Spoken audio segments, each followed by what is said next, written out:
Hello crafty friends, my name is Jessica and welcome back to my channel.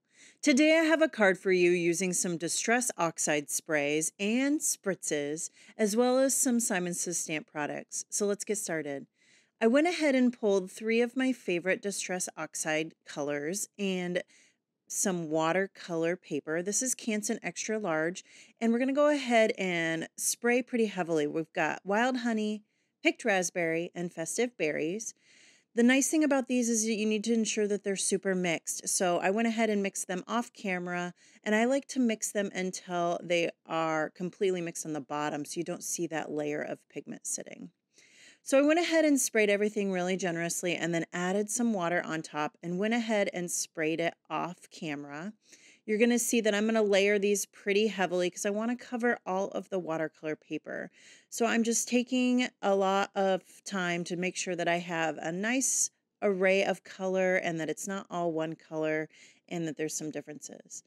We're going to go ahead and clean these off right away. I like to do that to ensure that they don't get clogged, and I do use a baby wipe for that. And then we're going to move into the greens. My thought is we're going to cut the dyes out of both colors so that we get both of the different colors of the Distress Oxide paper. So now we're doing the green, and I'm doing the same technique. I'm spraying it once, adding some water, and then heat setting it off camera, and then going in just straight with the Distress Oxide sprays. I wanted to have a little bit more of that twisted citron, so you're going to see I'm going to lay that on pretty heavily.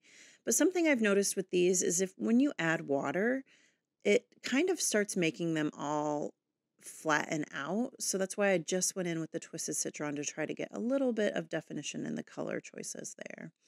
So now that we have those all set, we're going to use some Distress Spritzes. I did go ahead and purchase the full set of these, and I thought peeled paint would add a nice texture to these. And so I went ahead and used peeled paint for the green and then worn lipstick for the pink color.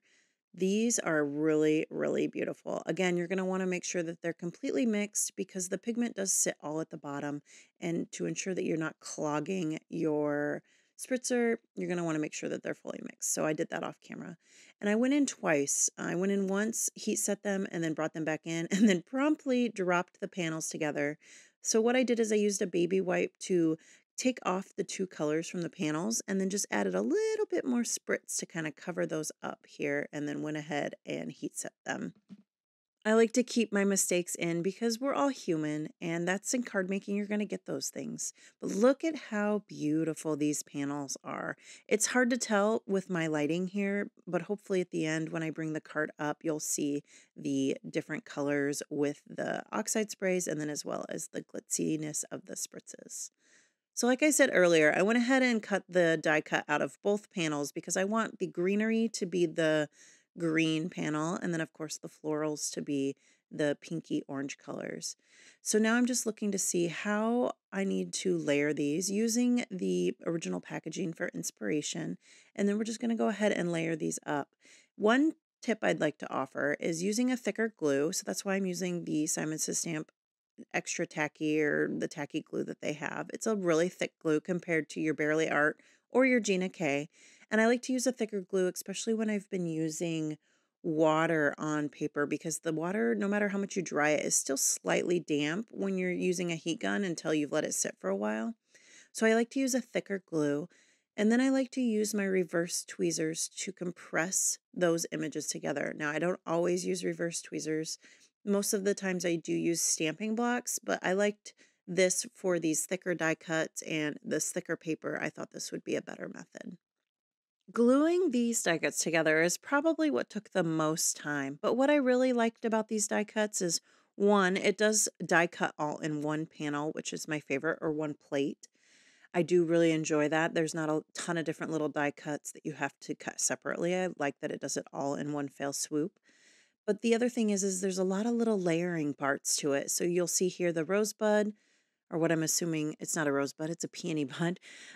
It layers. The leaves have an additional little layer, but they look good without it as well. You don't have to layer them. And I also like that you get the 2 different types of greenery. That adds a nice little dimension to everything, to have the different types so that you can layer them. As you'll see at the end, I end up using more leaves to get a fuller look with the die cut.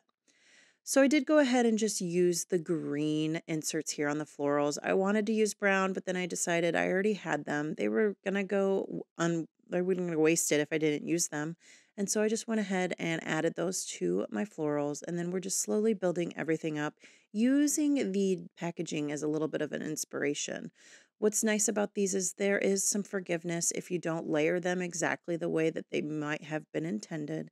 And so that's nice to have that little difference in the layering. You could also switch up how you layer your florals just to give them a little bit of a different look and add a little different playfulness to it. But I went ahead and layered them exactly the same. And then now we're just kind of visualizing how I'm going to build this card. I went ahead and cut out my favorite cardstock, which is Simon Says Stamp 130 pound for ink blending. I went ahead and cut the detail plate die out of that, and I'm just kind of figuring out how I want my florals to lay because I'm going to do some ink blending on the panel to kind of highlight behind the die cut. So I'm going to use Tidepool, a light blue, to add a little bit of depth to the card and help that die cut stand out a little bit.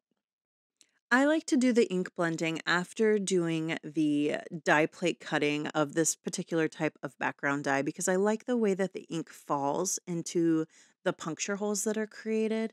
It adds just a little bit more of depth and it really highlights the plate die by doing this. You get to see some of the texture come through, and it's just another way to just add a little bit more texture. I don't feel like you can add too much texture. Maybe I'm wrong, but for this particular card, I liked how it looked by doing it after I die cut the panel. So we're just making sure that we get most of the concentration of blue in the center of the panel and then slowly blending it out. I'm not being precise about it. I just wanted to get a little bit of a light color down to help that die cut pop. While I'm fiddling, trying to figure out the best layout for this card, I just want to let you know that I have all of the supplies linked below in the description box, so be sure to expand it and you'll see the list there. But also note that they are affiliate links, and what that means is if you click on a link and shop with me, I do receive a small commission at no additional cost to you. So be sure to check that out. All right, so now we're fiddling. I am the self-proclaimed fiddling queen, and some of my followers will agree with me. I take a long time to ensure that the card feels right to me. I call it my inner crafty feng shui, and it's just a matter of placement and making it feel appealing, and it's just a feeling that I end up having, so that's why I call it a feng shui. I'm just taking my time trying to decide how I'm going to layer the greenery. It felt like it needed a little bit more, so that's why I'm using the additional ones that I cut out. I did cut it out twice because I knew I wanted to use two of the large florals and I wanted to add additional leaves to make it feel a little bit fuller. So I cut out the greenery, at least that second part of the leaves there, twice. And now what I'm going to do is we're going to pop up the florals. I'm going to leave the greenery flat to the card, but to add a little bit dimension, I'm using Simon Says Stamp foam squares. These are the loftier ones to add a little bit more depth and make it seem a little bit more realistic that those florals are coming off the panel. And I'm going to do both of the large florals with foam squares. I glued the bud down to the paper flat, but I thought that this would add a nice little touch by popping these up.